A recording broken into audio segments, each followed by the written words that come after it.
That is. There we go. Excuse me. That's pretty good. I'll take it. Put it 50. I did, yeah. That'd be tough. I did send. So there's a yeah, except no something. Sounds good. Oh, that's good for Okay, so 1, 2, 1, 3, and 4. Oh, there. Hey, Mr. Glover. Hey y'all, can y'all hear me? Yes, sir. How about you? Yeah. Awesome. Yeah, how are y'all doing? Doing well. Thanks. Hey, thanks for meeting with us during this time. We really appreciate it. Yeah, absolutely. Yeah, sorry for the late response. It like totally fell through my cracks. Yeah, No lots problem. going on. No worries at all. No problem at all. Yeah, awesome. Hey, I was gonna say, yeah, whatever so what's the format? Y'all basically just wanted to ask me some questions. Do you want me to talk a little bit about myself? Yeah, whatever. Yeah. Okay. So could you give like a quick introduction of yourself first? And so we actually have some questions prepared as well. Just about like your experience in your undergraduate years, and then a little bit about your experience at SpaceX, and a little bit about your job search, that kind of stuff. So yeah, could you tell us a little bit about yourself first? Yeah, absolutely. So yeah, Brandon Glover. Yeah, super nice to meet everybody. Yeah, I graduated from Baylor with a degree in mechanical engineering in 2015. And basically lived in Houston my whole life. I knew I wanted to stay in Texas. Hopefully it was like a lot like y'all. Like I kind of knew in high school that I was good at math and science, but I didn't know what I wanted to do with this. So like, all right, engineering degree sounds like the most likely scenario, so we'll go down that path. And yeah, I was like looking at some schools, like, you know, some of the bigger schools like UT, A&M, but Baylor, I fell in love with like Baylor's class size and just the campus, and just kind of like the feel and the vibe I got from the students. Yep. Was like super awesome. And then, yeah, at Baylor, I started with a degree in ME, you know, mechanical engineering, and I basically stayed with that all the way through. And then when I graduated that degree, post-grad, I got an internship with SpaceX, basically right off the bat. I did a summer internship in their headquarters in Los Angeles. And I knew I didn't want to stay in Los Angeles, but it basically was like the only thing that I got. So I was just like, all right, I'll run with it. SpaceX is awesome. And I definitely used the internship as kind of like an entry point to get into the door, because like being able to work full time at SpaceX was definitely something that was like, it wasn't necessarily a dream, but whenever I applied and I got the internship, it was like, wow, this sounds like really awesome. So then I came back to Texas. One, because I wanted to come back to Texas because my girlfriend, who's now my wife, was staying in Texas working at Lockheed. So I knew I wanted to come back to Texas.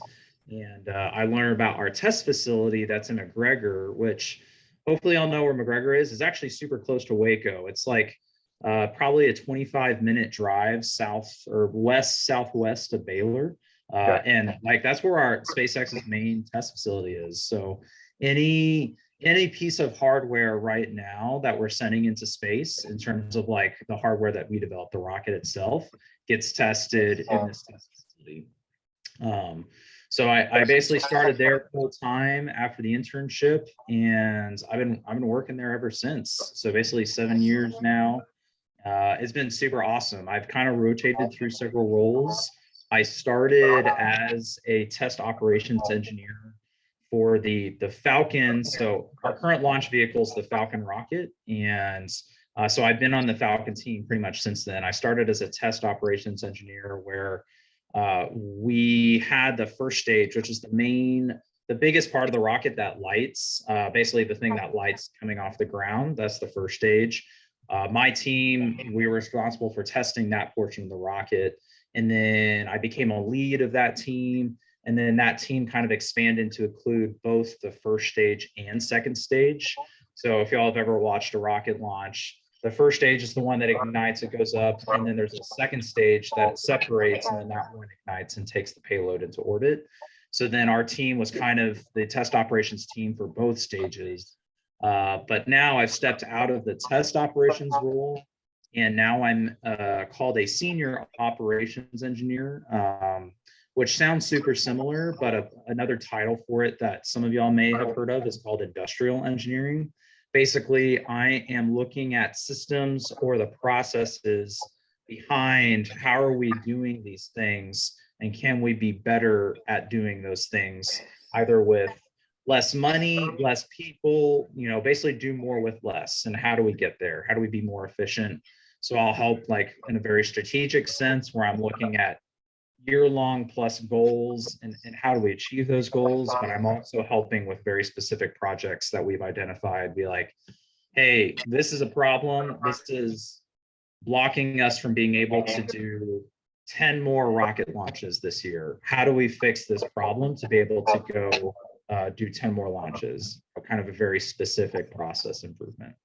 So yeah, super high level, but what you're kind of interested in for an overview. But yeah, crazy. Yeah, thank you for sharing that. That was really good. And it's really interesting about the all the different things you do and all the kind of like roles that you kind of switched into.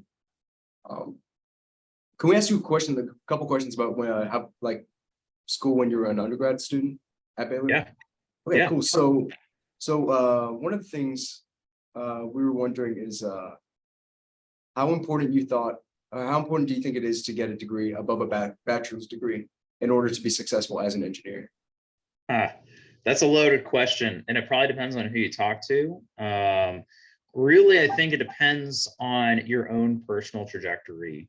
I probably have my parents to blame, is a very strong word. My parents were definitely pushing me to probably move and get an MBA after I got my ME degree, which seems like a very natural thing to do if you're kind of interested in some sort of longer term management track, right? Like having some understanding of the business side definitely helps.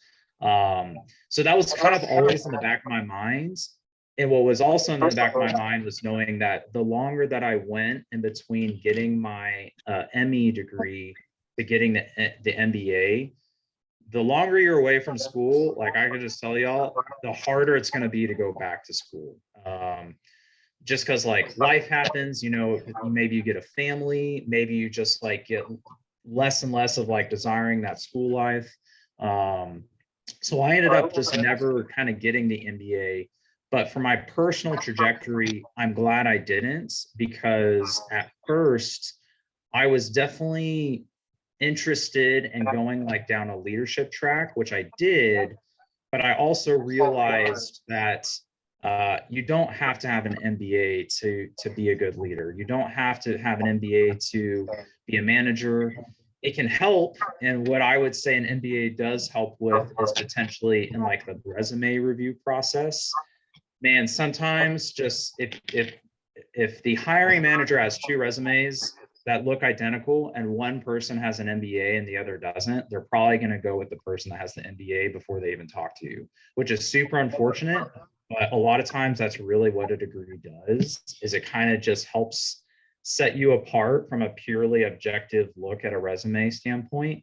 I wouldn't say it's as necessary in terms of getting the skills needed to do the job. So I'm not saying that you shouldn't get an MBA. Maybe what I'm saying is I actually do think it is worthwhile to don't go straight into an MBA. Go get kind of your first job, learn a little bit more about yourself in a real world setting. Talk to people that have been in that role. Maybe it's a company that you really like that you want to stay in forever, or maybe it's a company that is a stepping stone for a different company. But at least talking to people that have been in the role that you're interested in, and they can tell you if they think an MBA is worthwhile to pursue that path versus not doing it. And it's going to be very specific to yourselves as what your personal goals are, and the company and the career path that you're choosing. Totally makes sense. Yeah, thank you for that. Yeah. Okay, so our next question is, what do you think made you the most qualified to get your job after college? I don't think I was qualified. I don't like it was funny. When I got my internship at SpaceX, I didn't really understand how I got the job. I feel like I just interviewed really well. The only prior experience that I had, job experience, literally in anything, was I worked at Target, for one summer in college. And then I did an internship with a small oil and gas company down, I'll basically call it Houston, but it's actually Sugar Land, Texas. But basically just a natural gas like midstream company. And even like the project work I was doing there, I wouldn't even say I used a lot of engineering skills. But I could basically I could talk through things fairly well. Like that was something that I really tried to do, was understand what was going on. But that was really the only experience I had before I applied for SpaceX. So when I got the interview with SpaceX, I knew it was going to be for an internship, but I think probably what helped me stand out was just being able to be personable, be relatable to the people. And now that now that I understand the other side of it, because I was, a lead, or I was in interviews where I was, hiring people, some advice I can tell you is like in an interview setting, it's not necessarily about knowing the right answer. Really, an interview is for the hiring manager to judge what's this person's personality, how teachable do I think this person is, and does this person seem like they are interested in learning more, So this is where you probably hear words of advice like go into an interview with questions, because questions are a really good indicator to show that you care about the position or the company and you want to learn more about it. So I think having good interview skills can really set you apart.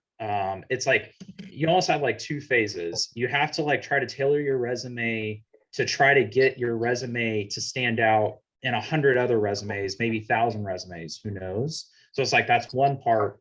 But then once you get to the interview, that's where your personality and your communication skills can really come into play. And so, yeah, I think that's how I got the position for the internship, which was great.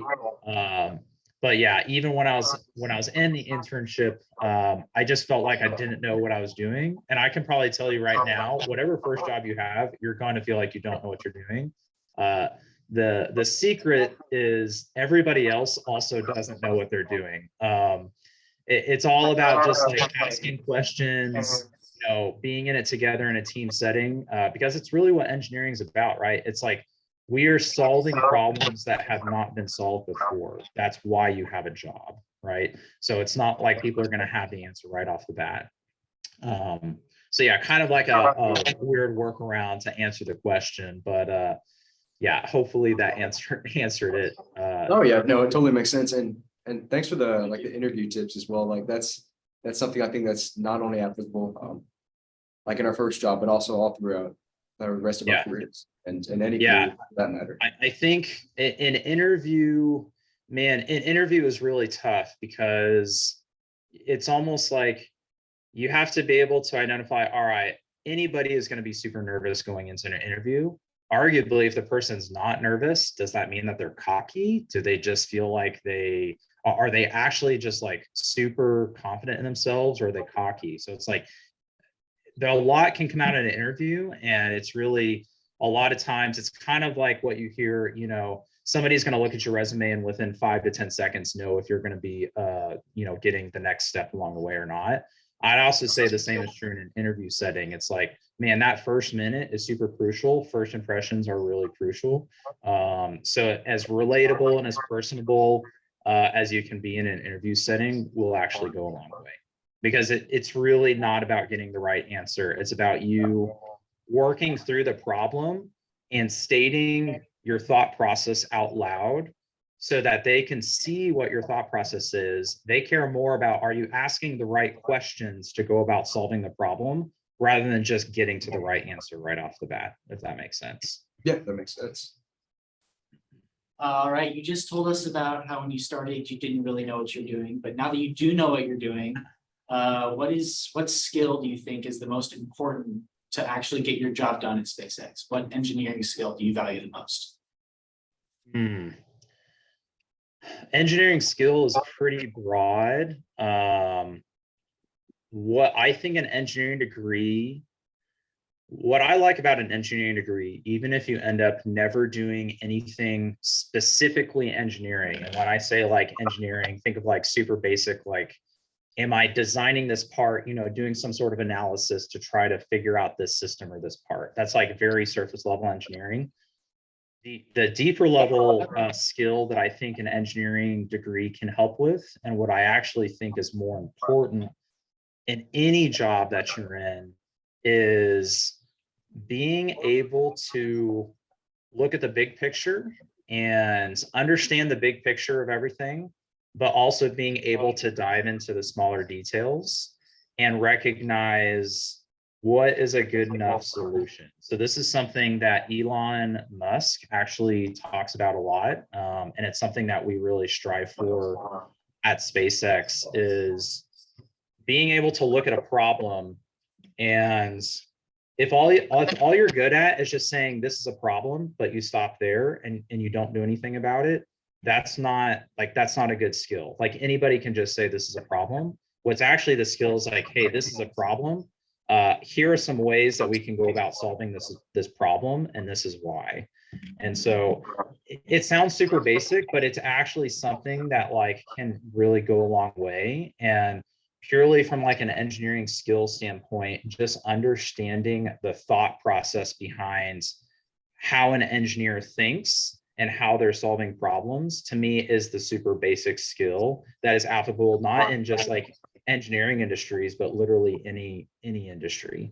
It's like being able to have the right thought process behind, here's a problem, how do we solve it, how do we get better? And it's not just stopping there. It's like, okay, we solved it in this fashion, is this sufficient? Like, rerun the problem. It's like, okay, we solved it in this way, is there a different problem now that we need to solve? Go solve this problem. Does your solution to this problem impede on your previous solution and whatnot? So yeah, I basically, sorry, it's kind of like a gray area. I can't say that there's a specific skill. The overall skill theme, maybe I'm saying, is have the right thought process behind solving a problem, whether it's an engineering problem or whatever problem it is, if that makes sense. Thank you. Yeah, thank you. Yeah, and I'll expand upon that one more. Right now, a specific skill to have, which I think a lot of industries and companies are probably recognizing, and y'all probably recognize it way more than my class did when we, were kind of in y'all's shoes, is having any sort of basic coding skills can actually go a long way if you're thinking like purely from a basic skill standpoint. Like right now at SpaceX, having like any sort of Python skill, I deal a lot in SQL, and I basically had to learn SQL on my own. So really any sort of coding skill, I would say, as a very hard skill, is another way to answer that question, if that makes sense. And that's something that also I think is super applicable in any industry. It's like software and software automation is going to be a bigger and bigger thing, I think, as time goes on. That's really helpful as us undergraduate students, especially when we have chance to like choose our classes and stuff to maybe really look into that. So thanks for that advice. Yeah. What is the biggest challenge you have faced in your career so far, and how did you handle it? The biggest challenge was definitely a very difficult boss to work for. Yeah, so this boss, he's not my current boss, and I really don't like talking bad behind people's backs, no matter what it is, because I think even a difficult person to work with, there's always a takeaway, there's always feedback with how maybe you could have handled a situation better. There's always something to take away. You are going to be working with people or working for somebody that you don't get along with very well. So I definitely hit this pretty hard where I got a new boss. This is probably, 4 years ago now. And The problem that we immediately faced was, this is when, I think I mentioned it. So I was previously on the stage 1 team. And then at some point, the stage 1 team and stage 2 teams merged into a single team. Mhm. The boss of the stage 2 team became the boss of everybody. The problem is, he did not want to be the boss of everybody. He wanted to stay the boss of stage 2. He was comfortable there. So he made it very apparent that he was not happy with this situation. Super smart. He is one of the smartest people I have ever met. Super technically excellent. It's like, man, if you ever try to argue with this person, any logical based argument, you are going to lose. Like, even if you felt like you shouldn't lose, he was going to make sure that you lost. And that was like really challenging, because he was my boss. So he was the manager, I was the lead, and then I had several direct reports. And managing, kind of being the filter between the boss and my direct reports being super unhappy with the boss, I had to find a way to filter out, like, okay, I know that we're struggling with this. This is really what the boss is getting at. We're all on the same team. We're all moving towards the same direction. So yeah, maybe the overall takeaway is, the biggest challenge was just like sort of interpersonal team conflicts. And every single one of y'all are going to face this. I think the main thing, like the main feedback I can give is just, even if you know you're right, some hills are not worth dying on. And so what do I mean by that? If you know that you're right, or that this way is better at doing something, but maybe you care about it like 70%. If this other person you're working with cares about it 100%, sometimes just got to be like, all right, I'm going to step back. I'm going to let you win this one. And hopefully you kind of develop like this good grace, or more of like a give and take on a team of like, hey, remember this thing that we talked about here, I kind of let you have this. Now this thing that I feel 100% strongly on, hopefully you got a little bit more respect, and hopefully that person will then let you kind of take the win on that one, if that makes sense. And I think any good team is going to have a combination of people with different opinions and different vantage points. That's actually what makes a super strong team. If everybody on a team always agreed 100% of the time, that's actually an indicator of it's not a malfunctioning team, but it's a team that potentially isn't operating at like their peak potential, right? Because you're not always right. I'm not always right. Sometimes you need to be challenged in order to come to the ultimate best solution. So maybe just recognize, especially in high profile engineering positions, you're going to be working with a lot of people that probably have very strong opinions. Don't let an argument get in the way of getting better. Don't let perfection get in the way of being better at something. Yeah, hopefully that makes sense. Yeah, for sure.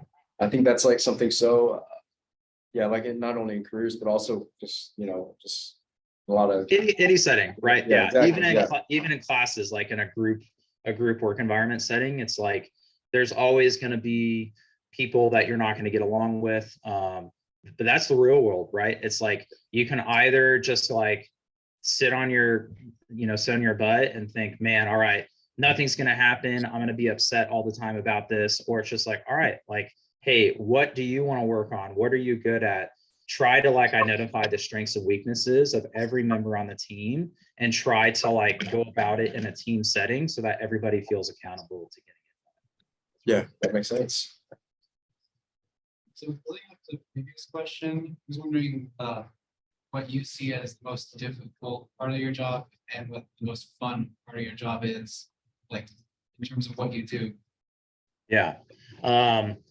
So I think the nature of my role right now, I would actually say, is the most difficult and the most fun. So to expand upon that, being in the role that I'm in now, I kind of call myself like a support function role, where I am not, I'm not on the weeds. I'm not in the direct line of like communication of everything that's happening. It's like before, I was responsible for, My team and myself were responsible for getting this rocket tested, evaluating it.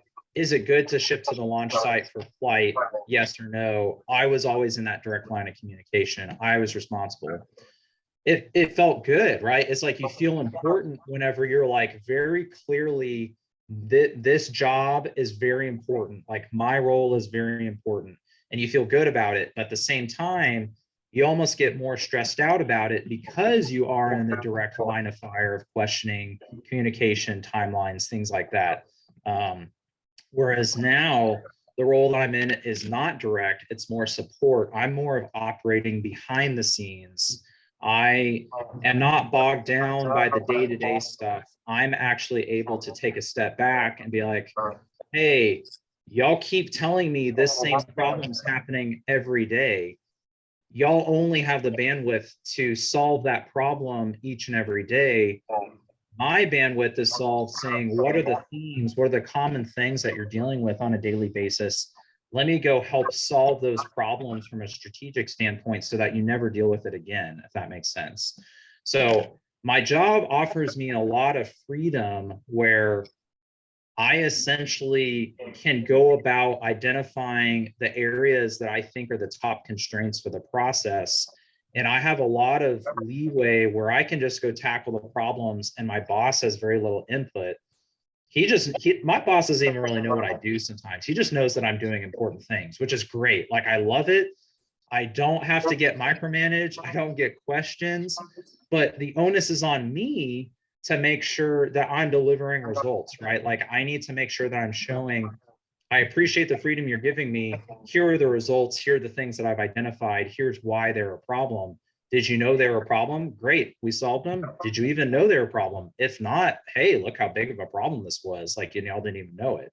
And like that cool light bulb setting, when you see these team members realize, oh crap, like that was a big problem. So that's a lot of fun being in that role. But then the hard part of my current role is sometimes I do miss being in the direct line. Like if I go improve something or I go help improve something, in a lot of ways, I almost set the team up for success where I say, hey, here is all the things you need in order to go solve this problem. Y'all should go solve this problem, because I don't want to be the only one that is solving problems, because I also truly legitimately think when everybody has an opportunity to go solve the problems, they can put their stamp of approval on it. It's like a resume build. It's like an internal resume builder. It's something that they can feel good about. They feel like they made an impact. I don't care if I get credit for it. I just care that the result of whatever improvement gets done, if that makes sense. But in the back of my mind, it's like sometimes it is hard where somebody else might be getting more credit for it, which maybe they pushed it the final, they rounded third base and they brought it home. But I was the one that got him to third base, if that makes sense. But I don't get the credit. I don't get as much visibility credit for it. A lot of times, like I wish I did. So that's been hard. But the only thing that I really care about is that my boss knows that, I am helping behind the scenes a lot more than people realize. So this is where like a good relationship with your boss can come into play. Because if my boss didn't know what I was doing and he wanted to micromanage me, this job would be a lot different than how it's going right now. Thanks for sharing that. Yeah, I can totally see how that would be a pretty big challenge, like the credit thing, but also like letting other people like take a big part in the role. I think, yeah, like you said, it's kind of it's like it's super cliche, but it's like it's super true. You hear the cliche, the team is only as good as its weakest link. In a practical standpoint, it's like any team should have a healthy amount of turnover. And it's like you want every member of your team to be learning and growing and making themselves better. Because if everybody is making themselves better, overall, that makes your team better, right? And a team that kind of takes the input of like a brand new team member, maybe fresh out of college, maybe they worked a couple years in this other role and they're coming here. It's like in any role, generally you kind of have like a 3-year cycle. Maybe y'all have heard this, but it's super true at SpaceX. There's kind of like a 3-year cycle that I've seen in a role where the first year in a new role, you're learning, you don't know much what's going on, you feel like the new person. By the second year, it's like, all right, you're hitting your stride. You know, you're the one that is answering questions now to the newer people. And then by the third year, it's like you're at the top, you know everything, or you think you know everything, you know most of the things. And you're kind of thinking about what's next. You're either getting stagnant or you're trying to look for something new to grow in. So as much as we can kind of promote a healthy mentality of like, don't get stagnant, keep pushing yourself, keep getting better. It's not always about upward trajectory, because not everybody can be a manager. Not everybody can be a director or vice president, right? There's only a handful of those positions. Sometimes lateral movements are just as important as vertical movements. And so the more that we can kind of promote the sideways growing is also really beneficial for any team. Okay. Thanks for sharing that. And that's really good to know. So what do you, so I think like answering the question, like why, like want to choose a certain career is really important. Like for us undergraduate students, because that's kind of like a motivator to keep working hard towards it. So why'd you decide to pursue engineering, like outside of liking math and science in high school? Yeah, I think, man, it's tough. I don't ever think I had a specific career goal in mind as I was kind of going through my degree. I just knew I was enjoying the classes. I wasn't perfect. I wasn't the smartest person in the class, but I at least was, there weren't any indicators of like, I am always struggling in this class, or I am always struggling to grasp this concept. Generally, if I was ever struggling, it was more of just like hey, I got to kick myself in the butt. I'm not paying attention. I'm obviously playing games on my phone. This person, my best friend, he could like play a game on his phone literally every class period and ace every test. It made me super mad. And I would get sucked into playing games on my phone with him, but I couldn't ace every test. So it's like, all right, I got a C on my first test. I'm like, crap, I need to like get off my phone. I'm not this person. I need to pay attention. It's like, as soon as I did that, I was like, all right, I'm grasping it. I get it. I'm doing well now. So it's like, I never had like, it kind of just like naturally progressed where I just kind of kept going. And now it's like, I still don't even know what I want to do when I grow up. I'm really enjoying my role. I'm enjoying my life. And I think that's something to always to keep in mind. It's like, no matter how well you think you can plan for things, life has a way of like throwing a wrench into your plan, especially if you're talking about like a multi-year plan. There is going to be something that comes up that just completely throws your plan out the window.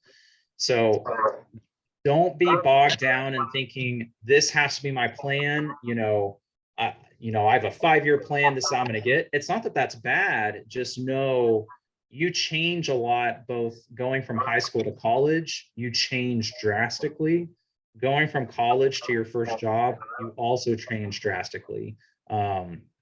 So just know, as long, like, enjoy your time at Baylor, as long as you're doing well in your classes, you're enjoying the degree, enjoying the program.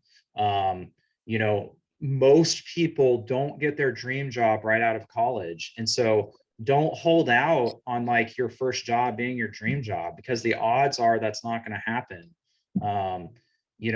Just know this thing that you think you really don't like, or you couldn't even see yourself doing that position, just try it. Like, if it's at a company that you like, just try it, get your foot in the door. You might end up really liking it, or you might confirm your suspicion of like, yep, I've tried this. It's definitely not something that I want to do, but at least at least you tried it. And now you can start building your resume, on top of it as you're actually getting practical experience. Because the hypothetical of like, I think I know what I want is usually different than what actually happens. And in my case, it's like, I really thought I wanted to be a manager of a team. I never wanted to climb the corporate ladder too high. I knew I never wanted to get into like the exec level. which is another reason why like my desire for an MBA kind of decreased over time. But even like after I got a taste of that world, I realized I really like working with people. I do like being a manager of people, but I really find joy in just like putting my head down. I just like to go solve problems. Because the more people that you're managing, the less individual individual projects and things that you can actually go work, if that makes sense. A lot of people think that they have to climb the leadership ladder. That's not possible. And I guarantee you a lot of people realize that they don't like the leadership ladder as much as they think they might like it. Okay, that makes sense. Thank you. I think we probably have time for probably one more question. Final question. It's, do you have any advice for us when we get out of college on our job search? Like what should be our priorities? Which skills should we refine? Any like red flags that we should look out for? Just any advice for the job search after college? Yeah, great question, especially to end with. I think probably a lot of different things, so I'll probably just try to go through them. I think I mentioned it. Don't worry yourself to getting your dream job out of college. At a job fair, don't think that, oh, I'm only going to go talk to these big companies. Maybe it's SpaceX, maybe it's Lockheed, whoever it is. It's like, go to the smaller tables. You're much more likely to get an internship or get a full-time job at the smaller tables because everybody else is going to the bigger tables. Those smaller tables are just as interested in hiring you. And you can gain just as valuable experience from a smaller company. Maybe you really like the smaller company feel, you just don't know. So don't think about getting your dream job, because generally a dream job is usually like a bigger company mindset, especially in engineering. You probably hear this, pay is not everything. Don't get a job just because it has a high paying salary. Obviously pay is super nice, but especially coming right out of college, the experience is way more important than your pay. Now I say that with a caveat, and this is something to keep in mind. Whenever you go for your first full-time job, you're going to have the most, I can't think of the right word here. You're going to have the most negotiation ability on your starting pay will carve the way for basically all future pay increases. Basically pay increases either with the same company or competing with other companies if you're wanting to move, if that makes sense. So companies are probably going to try to lowball you. Just do your research, talk to people.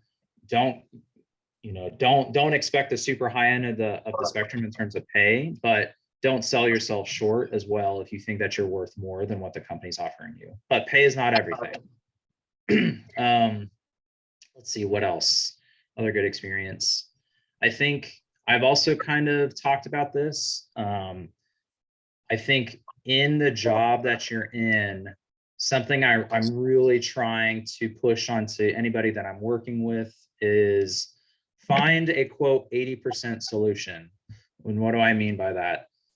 If you think of a problem that you need to go solve, and if you feel like you want to go solve it perfectly, i.e. get to 100% solution, the amount of time it's going to take you to go from a 0% solution to an 80% solution might be, let's just call it a week. Okay, this is super random time frame.